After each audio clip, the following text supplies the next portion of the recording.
fee berry, and you thirst some fevers feces. By the power of truth, I, while living, have conquered the universe. Personal motto?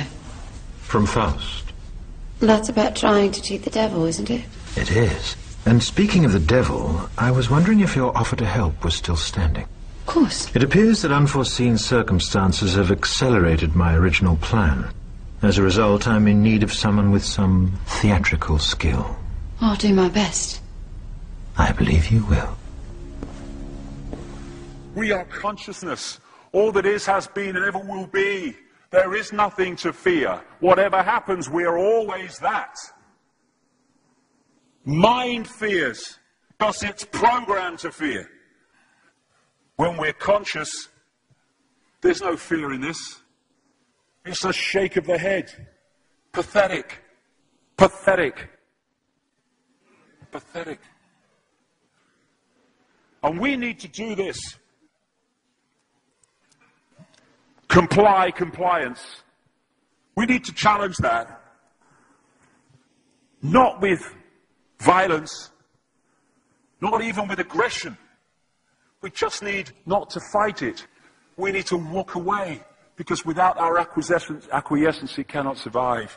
You know, when you look at a pyramid, we've been manipulated to believe the power in a pyramid is at the top. It ain't. The top of the pyramid is there because the rest of the pyramid's holding it up. We're holding this whole thing together. There's this story I told many years ago of a British comedian called Larry Grayson, who died. I kind of knew him vaguely, and not closely, but vaguely. And I went to his memorial service in Covent Garden, and this other comedian did this tribute to his life in which he read out this story that Larry Grayson had told him. When they were going around the variety halls and the theatres in the 60s, they had this all-male show. And Larry Grayson was the only woman in it because he was dressed up as a woman. And he said that the end of the show, the last scene, all the sailors, all the men came on dressed as sailors, and they were singing Rule Britannia. You know, Rule Britannia, Britannia rules the waves. Oh, I'm very pleased for you. Okay?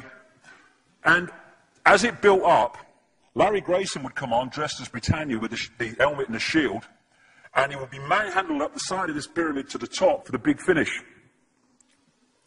And he said one night, he said things seemed to be going rather well. He said, and then I noticed that a sailor in the bottom left-hand corner had got rather a cough. And this cough got worse and worse and worse to the point where the sailor couldn't stay in the pyramid anymore and stepped out of it. Larry Grayson, symbolic of this elite at the peak of the pyramid, ended up in the second row. And the elite, the power center, had done nothing to bring about this. One sailor, the bottom of the pyramid, had got a cough. And the whole thing collapsed. And I listened to that and I thought, my God, yes, that's it. We, the powerless people, are holding the powerful people up there, and they know that. They're terrified of us realizing that. Do you remember that movie, animated movie, A Bug's Life? A Bug's Life with the grasshoppers? And what happened was, there was these ants, an ant island as they called it, and these grasshoppers used to come every year and take all the food, and the ants had to spend a whole year gathering the food together for the grasshoppers because they were terrified of the grasshoppers. There weren't many of these grasshoppers, and one day they're in their winter quarters in a tree, these grasshoppers, and they've got all the food they need, and someone suggested among the rank and file grasshoppers that they didn't need to go to Ant Island this year because they had all the food they needed. And then out came the leader of the grasshoppers to tell them the facts of life, and the few are going to control the many. It's a wonderful speech. If you ever can see that movie, A Bug's Life, I do recommend it. And he said, basically, they outnumber us 100 to 1. And if ever they figure that out, there goes our way of life. So we have to keep the pressure on, basically. We have to keep them working, so they don't figure out where the real power is. And that's why this network of manipulation works so hard to keep us in these states. Like I said earlier, what are people leaving foreclosed homes for? Foreclosed by banks that have caused the unemployment that lead to them having to leave their homes. Stay there, refuse to leave, make it difficult for them. Expose them for what they are. We make it so easy, the non-compliance. No longer will we just do it because we're told to do it. Is it just? Is it right? Okay, I'll do it. Is it unjust? Is it not right? I ain't doing it. We start to make the decisions on what we will and will not do based on our values and not some imposition from the dark suits. These people are gonna give me, grant me, or grant me not my freedom. I'm all that is. You can't grant me freedom. No one can grant me freedom. I am freedom. It's what I am.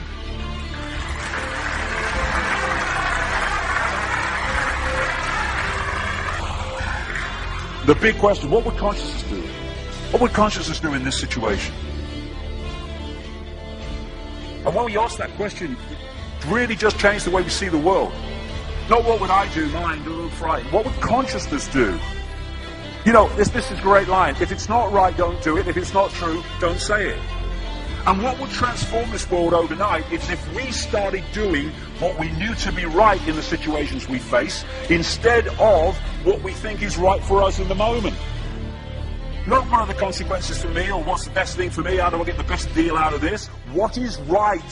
What is just in this situation? If we started making decisions based on that, the world would transform overnight. These are very simple things. If we want a world of peace, then we need to be peaceful. We don't need to fight for it. We just need to be peaceful, and we'll bring that about. If we want a world of kindness, we need to be kind, and then it will naturally unfold. We don't fight for kindness. As Martin Luther King said, it's a wonderful saying, piece of oratory. Cowardice asks the question, is it safe? Expediency asks the question, is it politic? Vanity asks the question, is it popular? But consciousness asks the question, is it right? And there comes a time when one must take a position that is neither safe, nor politic, nor popular, but one must take it because it is right. And when enough of us do that, what is right will manifest by definition.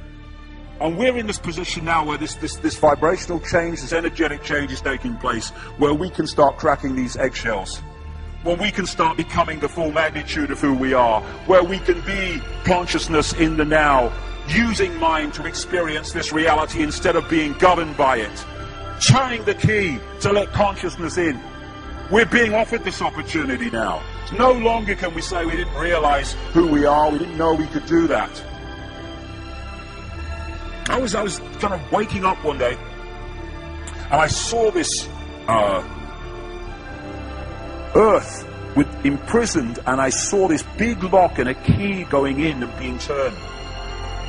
I went on the internet just very shortly afterwards. I was looking for a picture, not this one, and that's what I saw. The picture I'd just seen in my half kind of sleep.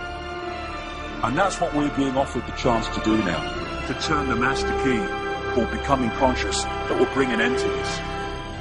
It's being given to us, we just need to take it. And to take it, we need to say enough. Enough of being enslaved by these people, enough of being enslaved by our manipulated ignorance, enough of being enslaved by the fear of being who we are.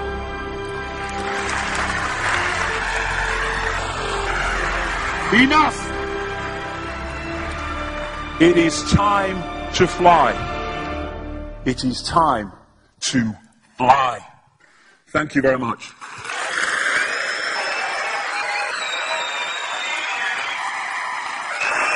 Thank you.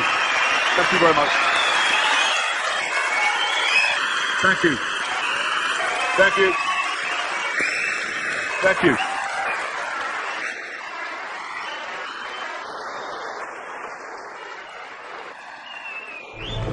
Enemy is approaching fast, requesting orders. General, what should we do? There's no response from command. Or from party leader Creedy. Stand down! Stand down!